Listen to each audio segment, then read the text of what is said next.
चल मच जाती है। नरेश अपनी माँ के स्वागत की तैयारी में लग जाता है। साथ ही उसे डर भी सताने लगता है कि उसकी माँ कहीं अपनी पुरानी जिद पर फिर से बैठ ना जाए।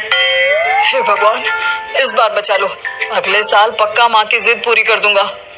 तभी दरवाजे की घंटी बजती है। नरेश दरवाजा खोलता है तो सामने अपने मकान मालिक को देखकर हैरान हो जाता है, क्योंकि उनके साथ एक सुंदर सी लड़की भी थी। नमस्ते अंकल, कुछ काम था, मुझे बुला लेते। आपने क्यों कष्ट किया? अरे नहीं, इसमें कष्ट कैसा, मैं तो बस तुम्हें रीना से मिलवाने आया था। आज से रीना तुम्हारे साथ इसी फ्लैट में रहेगी। अंकल, कोई लड़का फ्लैटमेट नहीं है? एक अनजान लड़की के साथ रहना मेरे लिए थोड़ा अजीब होगा। देखो नरेश, मैं तुम्हें पहले भी बता चुका हूँ कि इस फ्लैट में तुम्हें किसी न किसी के साथ एडजस्ट करना ही होगा, या फिर तुम अकेले पूरे फ्लैट का किराया दे दो, मैं किसी को नहीं रखूंगा। नरेश अपने मकान मालिक की बात सुन के रीना के साथ रहने के लिए तैयार हो जाता है, पर अंदर ही अंदर उसे ये बात खाने लगती है कि वो अपनी माँ को क्या जवाब देगा जब उसकी माँ रीना के बारे में उसे पूछेगी। दिन बीतने लगते हैं। नरेश और रीना अच्छे दोस्त भी बन जाते हैं, पर अभी भी नरेश अपनी प्रॉब्लम का सॉल्यूशन नहीं ढूंढ पाता। एक दिन नरेश बहुत परेशान सा बैठा होता है। तभी रीना उसे पूछती है, क्या हुआ नरेश, तुम काफी परेशान लग रहे हो, सब ठीक तो है ना? हाँ, सब ठीक है, बस एक छोटी सी प्रॉब्लम है। वो एक्चुअली 2 दिन बाद मेरी माँ मुझसे मिलने आ रही है। अरे, तो इसमें प्रॉब्लम क्या है? ये तो खुशी की बात है। हाँ रीना, बट मेरी माँ एक जिद लेकर बैठ गई है कि मैं शादी कर लूं, पर मैं अभी इस चीज के लिए तैयार नहीं हूँ। ऊपर से जब वो तुम्हें देखेगी तो 100 सवाल करेगी, क्या जवाब दूंगा? अरे, इसमें कोई टेंशन वाली बात नहीं है। मेरे पास ना इस प्रॉब्लम का सलूशन है, जिससे ना तुम्हें शादी करनी पड़ेगी और ना ही तुम्हारी माँ मेरे बारे में कुछ पूछेंगी। रीना की बात सुनकर नरेश सोच में डूब जाता है।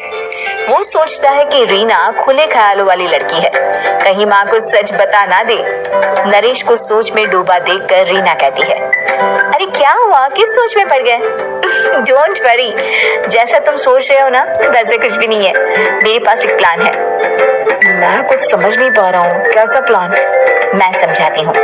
हम ना एक कॉन्ट्रैक्ट मैरिज कर लेते हैं। फिलहाल मेरे पास जॉब नहीं है, तो तुम इस रूम का किराया दे देना जब तक तुम्हारी माँ यहाँ रहेंगी, सिर्फ तब तक। और तुम अपनी माँ से कह देना कि मैं तुम्हारी पत्नी हूँ, इससे वो मेरे यहाँ रहने पर कोई सवाल भी नहीं करेंगी। अरे बात तुम्हारी ठीक है, पर माँ से झूठ बोलना, ना पापा, मैं ये रिस्क नहीं ले सकता। कोई और आइडिया दो ना तुम। देखो, मंजूर हो तो बोलो, वरना सच बता दो, मुझे कोई प्रॉब्लम नहीं है। रीना की बात सुनकर नरेश सोच में डूब जाता है। बहुत सोचने के बाद जब उसे कोई रास्ता नहीं मिलता, तो वो रीना के बताए हुए रास्ते पर चलने के लिए तैयार हो जाता है। वो रीना से बात करता है और अपनी माँ की पसंद और नापसंद के बारे में बताता है। रीना भी नरेश की सभी बातों को ध्यान से सुनती है, ताकि कहीं उससे कोई गलती ना हो जाए। आखिर वो दिन भी आ जाता है जब नरेश की माँ उससे मिलने दिल्ली आ जाती है। नरेश अपनी माँ को फ्लैट पर लेकर जाता है। जैसे ही नरेश की माँ फ्लैट के अंदर जाती है, रीना उसके पैर छू लेती है।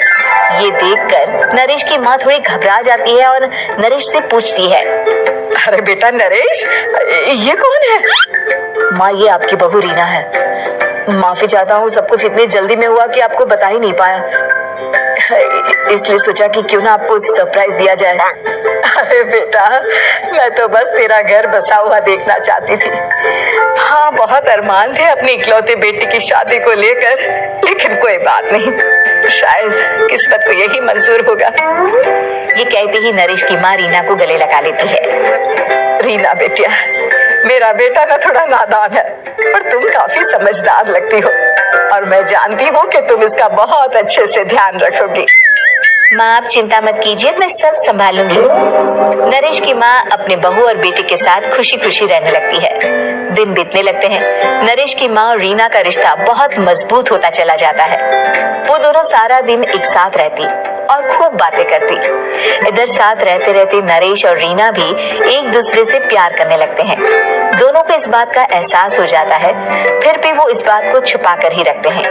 एक दिन नरेश की माँ और रीना शादी के बारे में बात करने लगते हैं। रीना बिटिया, ये तो नरेश ने मुझे बिना बताए शादी कर ली, वरना मैं तो अपनी इकलौती बेटी की शादी इतनी धूमधाम से करती कि सारी दुनिया देखती रह जाती। अच्छा माँ, आप ऐसा भी क्या करती नरेश और मेरी शादी में जो दुनिया देखती रह जाती? अरे बिटिया, एक माँ के अरमान तुम अभी नहीं समझोगी। मैं तो अपनी बहू को एक रानी की तरह लेकर आती और शादी भी बिल्कुल शाही अंदाज में करती, पर मेरे तो सारे अरमान ऐसे ही रह गए। खैर, मुझे तो अपने बेटे और बहू की खुशी चाहिए बस। ये कहते हुए नरेश की माँ की आंखों में आंसू आ जाते हैं।